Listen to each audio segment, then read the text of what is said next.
خب دوستان، اومدیم به یکی از محله های شهر دوشنبه پشت خیابونای اصلی که این منطقه مسکونی رو میبینید و خونه های ویلایی که اینجا تعدادشون کم نیست. کلاً در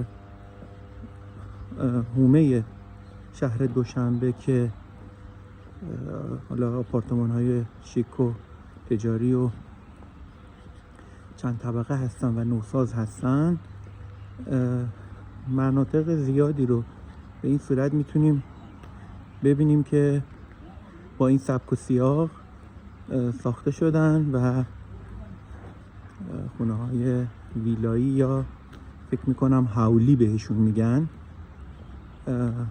اینجا بسیار هست که دارید مشاهده میکنید. ما میخوایم بریم به سمت خیابان اصلی، ببینیم که از اینجا که اطراف خیابان میرزا ترسونزاده هست ما میخوایم به در واقع میدان استقلال بریم. صحبت از میرزا ترسونزاده شد و اینجا روی این دیوار میبینید که نقشه ایشون حک شده.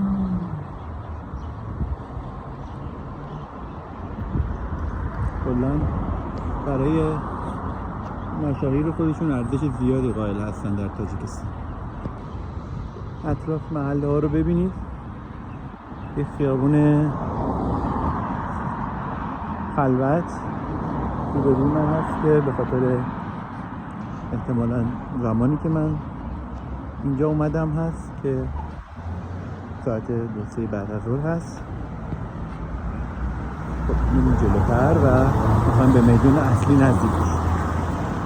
کلا چیزی که شما زیاد در تاجیکستان میبینید ساخت و ساز هست، یعنی بسیاری از خونه هایی که بافت فرسوده داشتن درکلاشون رو به آپارتمان های نوساز میدن و حالا فقط این یک بخشه از تحولات تدریجی در شهر تاجیکستان هست. به طور کلی بافت شهری به تدریج عوض میشه و کلا تاجیکستان و شهر دوشنبه بیشتر به سمت مدرن بودن پیش میره. خب داریم میرسیم به خیابون اصلی.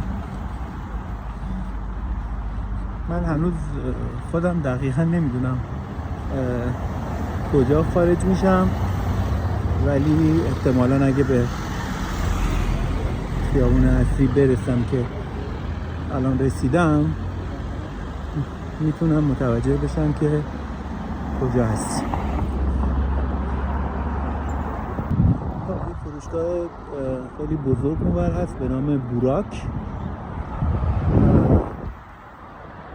که اینطور که به نظر میرسه رستوران باید باشه. از اینجا داخلش پیدا نیست ولی از تبلیغاتش میشه فهمید که رستوران هست. اینطور که پیش بینی میشد ما به خیابون اصلی شهر رسیدیم و میدون استقلال که مشاهده میکنید نماد استقلال تاجیکستان در حدود 35 سال پیش و جایی هستش که اکثر جشن‌ها و مراسم نمادین تاجیکستان در این محوطه بسیار زیبا و بزرگ برگزار میشه. نمونهش جشن سال نو میلادی.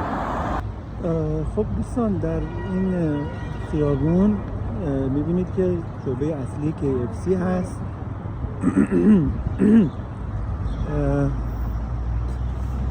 کمی جلوتر از KFC کافه مروه رو داریم که اگه اشتباه نکنم جزو کافه های ترک زبانان عزیز هست که قبلا گفته بودم یک رستوران بزرگ سلطان بی بود و این هم که کافه مروه و بله به هر حال جزو کافه‌های معروف است. خب اینجا هم یه کافه است، کافه موسه. جلوی منم که دارید میبینید یه سری کارگرهایی فکر میکنم آسیای شرقی بودن که احتمالاً چینی باشن، که همونطور که قبلا گفتم کلاً چینی ها اینجا حضور دارن برای کارهای مختلف، پروژه های عمرانی تا حالا مسائل دیگه.